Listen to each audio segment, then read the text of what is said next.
さんこんにちは。プーリッシュの小鹿です。今日はこのつきづらい球を女子高生のさなちゃんにレッスンしていきます。この配置、さなちゃんも苦手だそうですが、今日のレッスンで見事に決められるようになりますよ。よろしくお願いします。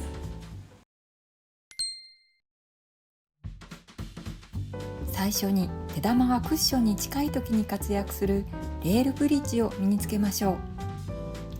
1、レールの上に手を置きます。2、球を親指の横に置きます。3、球に人差し指をかぶせます。それではどのような場面で使うのか見ていきましょう。手玉とクッションが近くてブリッジが組みにくい時にレールブリッジを使います。レール上で普通のブリッジを組むと高さが出過ぎてしまうため、レールブリッジを使うんですね。次にさらに手玉がクッションに近づいた場合、くっついた場合はレールブリッジでは手玉とブリッジが近すぎますね。その場合はレールに指を置いてオープンブリッジかスタンダードブリッジを使うことになります。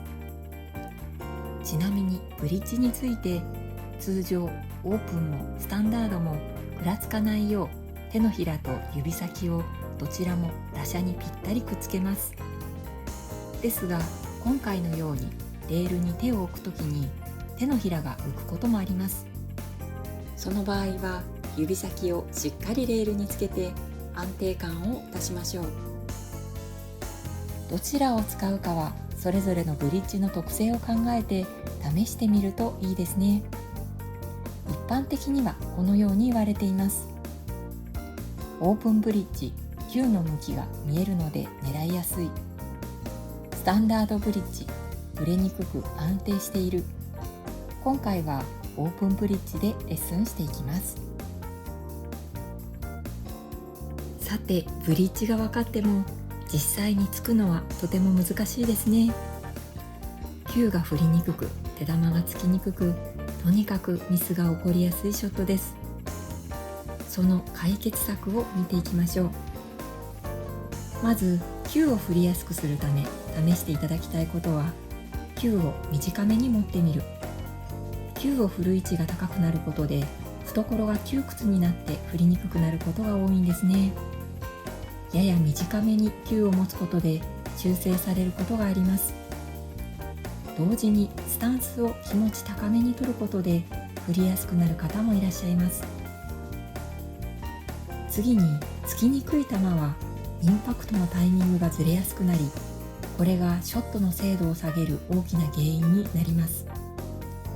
つきにくい球は的球よりも手玉に意識を向ける比重を増やしてつくのもいいですね。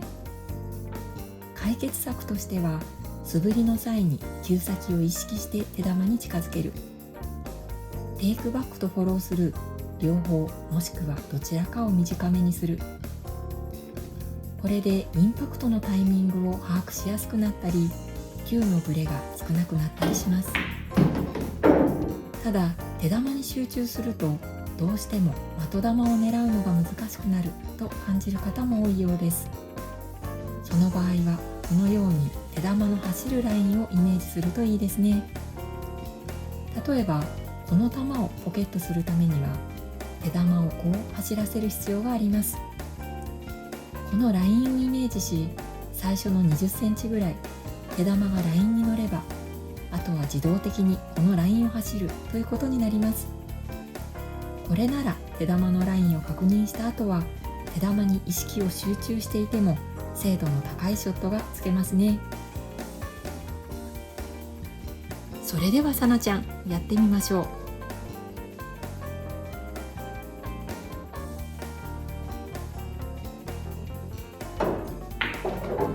ナイス。じゃあ土手の練習をするためにまずは全部クッション際にポジションしてみましょうか。それはもうちょっと上手くなってから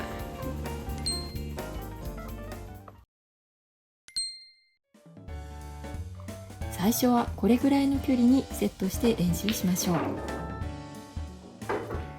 左右逆も試してみてくださいね。れではまた次回の動画でお会いしましょう。バイバイ。